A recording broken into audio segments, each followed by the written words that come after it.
Hello and good evening everyone. Welcome to this video. We're looking at Toastmasters clubs, and I get a lot of questions that are being asked by many high school patrons, like how do we start a Toastmasters club?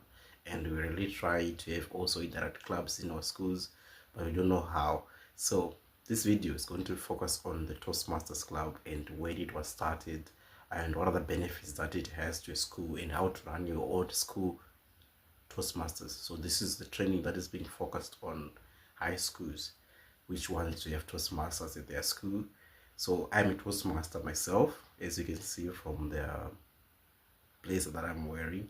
So let's get going. So Toastmasters Club is a club that has leadership in public speaking development prepared for high school students. So Toastmasters itself, what it does is it's much more focused on leadership skills and public speaking.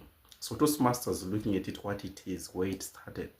Toastmasters is a global organization for communication and leadership skills. So one of the most fundamental things that Toastmasters focus on is on leadership and communication skills that they give to the learners earlier. And Toastmasters continues as going to train people from corporate world, like who are now managers and leaders from different organizations, as it goes deeper into the working culture where everything comes back to communication and being able to be a good leader. You need to be a Toastmaster. So it helps members become confident speakers and leaders, just like what I was explaining.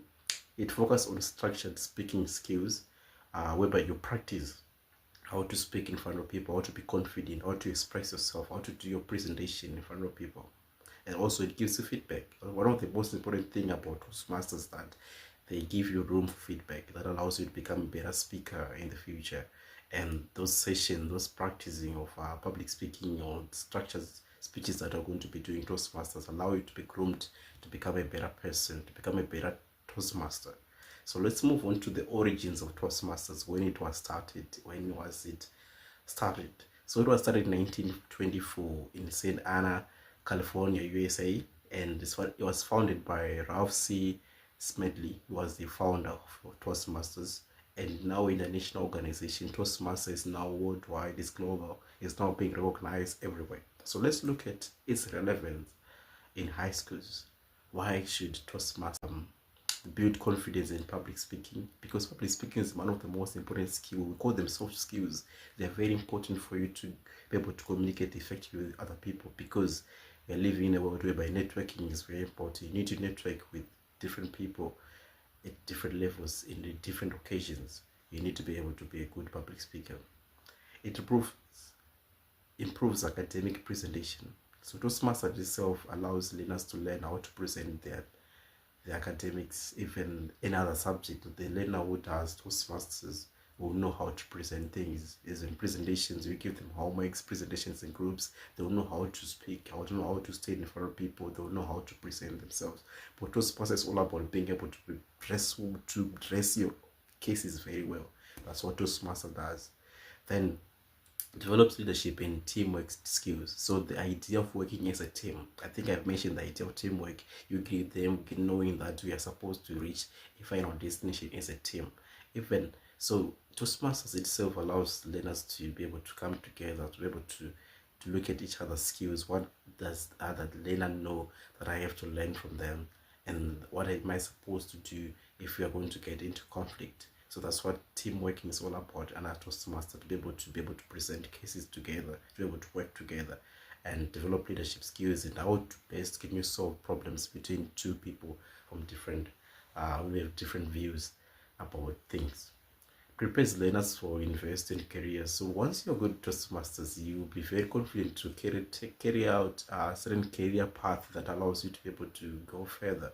You'll be able to start degrees of management, or start other programs that allows you to know that I'll be a good presenter. I am confident with what I want. So once you're Toastmasters, open a wide range of activities, wide range of programs that you can choose from, that you see that I have the ability to do that, because right now you need something that you're being given, which is confidence that comes as a result of being in Toastmasters.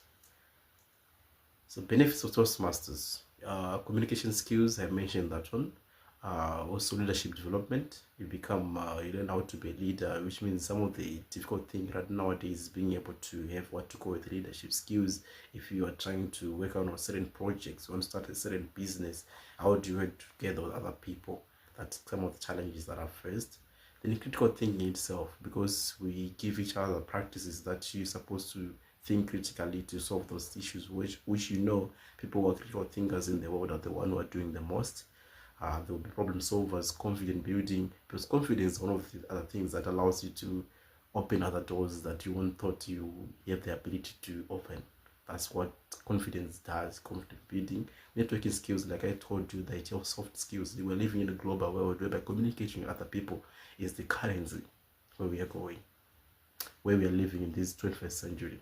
Communication skills, networking skills, being able to talk to people is everything. Then the functions of the club. Usually what you do if you are going to be having Toastmasters, you're supposed to do some of the functions of the club whereby weekly or monthly speaking meetings.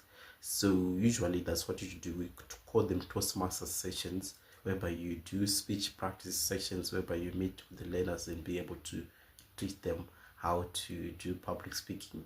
And also you evaluate and give feedback on what they have done and how they've addressed certain topics and how they are presenting their cases, and able to evaluate and able to check out how best can they do well and improve. But Toastmasters is all about improving every session, being able to evaluate your learners and see what best way can they move from point A to point B, from point B to point C, and become better Toastmasters.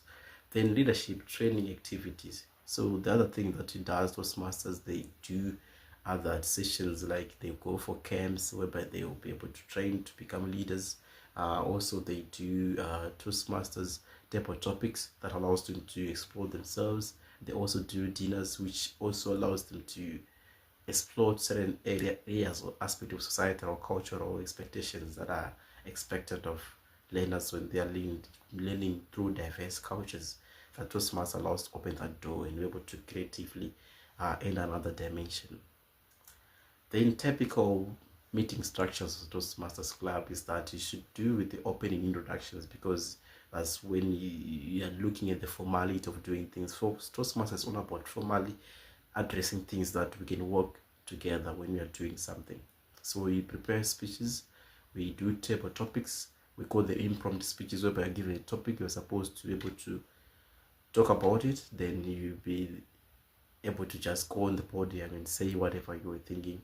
That's the impromptu speech. We call them table topics, whereby you're given those topics there. If you ask them, then you are going to be evaluated in a good manner. So evaluation is very important. Also the closing sessions that you can do to close this particular session when you are doing Toastmaster just change everything. Then key club roles. Usually in Toastmasters we have the president. So the structure that you're supposed to do to create at a school level is that you're supposed to have the president, and then you're supposed to have the vice president. Usually it's all about educational framework. Then also you have the vice president membership, then you have the vice president public relations. So usually you're supposed to just have one vice president or two vice presidents at the school level. It really helps to not avoid having too many roles that you create there. Then you have the secretary, then you have the treasurer, then you have also the sergeant of arms, then also you have the school patron. This is the club structure. That's the board in which is going to be used to run the Toastmasters Club. So usually we expect you to just have the president of education, president of membership, vice president of public relations. So usually we can have an officer of public relations, an officer for membership, then an officer for education, then the president, which means you can have 3 vice presidents, but usually you can just do away with 2 or 1. It depends with the way in which you want to structure your club. Then this is pretty specific roles that we have here. So we have the president. The role of the president, as you know, is to lead the club. He's the one who's running the club. Then the vice president of education, you organize trainings and speeches. So this is the one who actually allows the Toastmasters to be functional, whereby he plays the role, he or she plays a role in which he controls the club by giving the club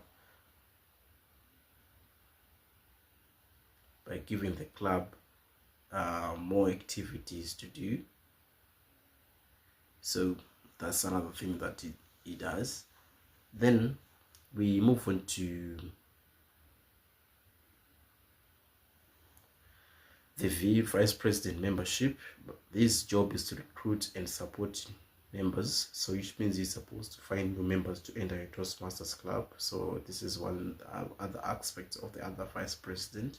Then the secretary records meetings, to make sure that we know that what we were discussing about at the session that we did of Toastmasters. Then the treasurer manages the funds as usual. The sergeant of arms manages meeting setups. So the meeting setups are very important. How you sit, how things are going to be organized, this comes down to the sergeant of arms. That is the responsibility of the sergeant of arms. He or she is supposed to make sure that it takes that role very well. In the code of ethics, usually in Toastmasters, it's all about respect. All members the same, everyone is equal, and you're supposed to make sure that you treat everyone equally and encourage positive feedback. In Toastmasters, we don't use bad language, and also when you give feedback, we give each other positive feedback that allows that to encourage us to be motivated to continue to participate in the Toastmasters sessions. And we usually maintain the use of English language. Maintain honesty in evaluations. So we don't usually prepare each other for bias. The idea that of pleasing certain members to say that your speech was very good today, when you know that your member said much, he was using much as through the speech. So we supposed to maintain honesty, because remember we said Toastmasters is all about grooming leaders, and we cannot groom leaders by we don't evaluate them well and correctly. No mocking or discouraging speakers is not allowed. Usually this is one of the other aspects that Toastmasters doesn't do. Promote growth and leadership and learning. That's another thing of Toastmasters. Then the club constitution. Usually we set rules and structures of the club in a manner that you define membership, you talk about leaders, you tell them about the meaning of membership and leadership terms, what you're supposed to be doing, and how you're supposed to be club president for how long. Outline also meeting procedures, how meetings are supposed to be conducted, and ensure fairness in the organization. That's another thing that constitutes the club constitution of the Toastmasters. Then let's move on to high school Toastmasters board. I think I mentioned this one: the vice president, and the secretary treasurer in the club, the teacher, the patron, which is in charge of the club. Okay. Then also we have what to call chartering the club. The club has to pay what to call certain dues for you to be registered officially on the national platform. I'm not going to go into detail on those ones. We're going to be doing a separate video on this. Recruiting minimum members required by the club, assignment leadership roles, and approval from the school administration to have such a club existing. It's part of how you move on to the stages of paying the chartering the club and paying the club dues as they are needed. Then how to start the club. Usually you just have to start with interested students, the one who are eager to have a Toastmasters, then get a teacher to support the project, the club, so that becomes the patron. Then also hold first meetings that allows you to have the Toastmasters being functional.